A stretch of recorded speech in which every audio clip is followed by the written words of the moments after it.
And the most important thing on this journey is not what you think and what everybody is saying. Like, focus on you, be the best version of yourself, and do your best to like go through longevity, rejuvenation, living on energy, fasting, like prolonged fasting, and kind of awaken, have all those capacities, blah blah blah, and teach others.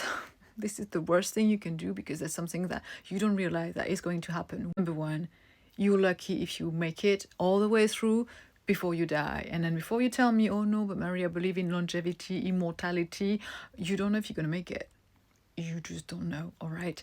Number two, this planet currently is not at the level where living on energy and food freedom and prolonged fasting is something implemented and recognized yet. People who share about it are still spooky. It's not mainstream yet. When it's going to become mainstream, you might not be there anymore, because you don't really know when this is going to be, all right? And although the planet is shifting to this new reality, it's not there yet. Can we be just honest and realistic about the reality of the timing of the process?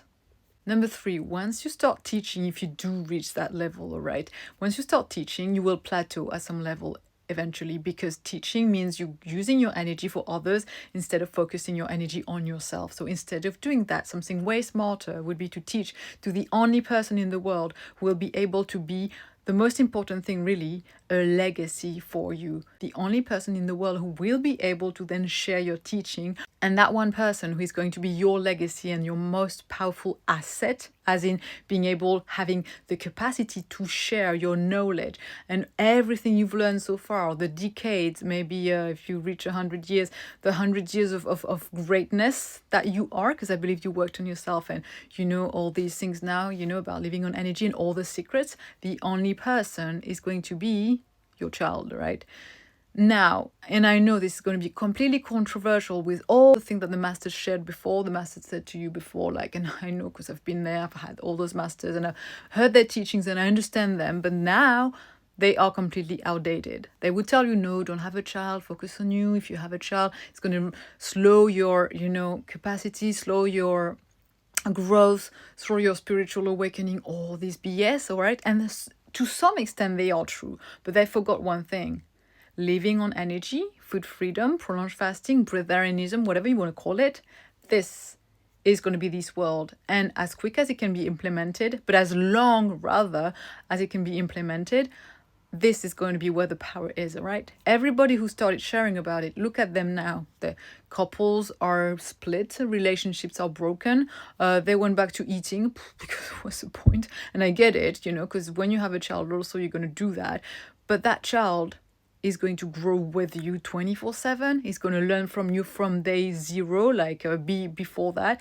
That soul will be choosing you when you already are at an advanced level. And guess what? All those souls over there, I say over there because they're anywhere, but it's easier to imagine that heaven is above, right? All those souls are looking for someone or people who can, who they can like incarnate through. You can be that person because you have the knowledge. If you're watching this video, you know what it's all about. You can grow yourself through this and you can let one of those souls incarnate through you, or if you are a man, like make it happen, find the right partner. And if that happens, you are in the capacity to allow this soul to keep growing and eventually be your legacy and share the knowledge. You don't really have to do anything. You don't have to teach. If you're going to teach, you might as well teach to your child instead of teaching to people, adults who already are brainwashed, who already are like, so, full of belief.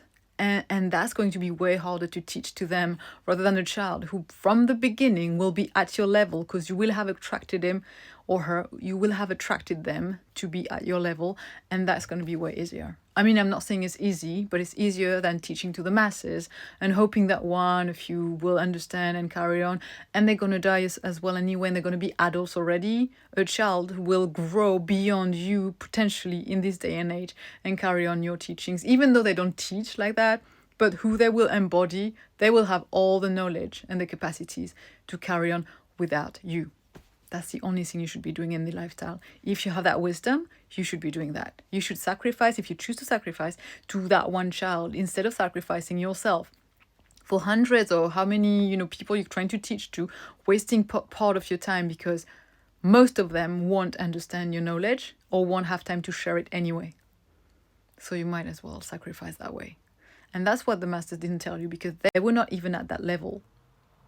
They were not even at that level. And all those masters who taught you before, look at them now again. Overweight, back to eating, lonely in their cave. Not really, they're outdated. They are outdated. Very few of them are into food freedom / pranic living / living on energy. Very few. A lot of them still have a belly, Buddha belly, overweight. And I'm not criticizing, I'm just saying they're not there yet. Be the one who understands and share the wisdoms in the most powerful way. Welcome a soul in your life. Catch up in the next video. Bye now.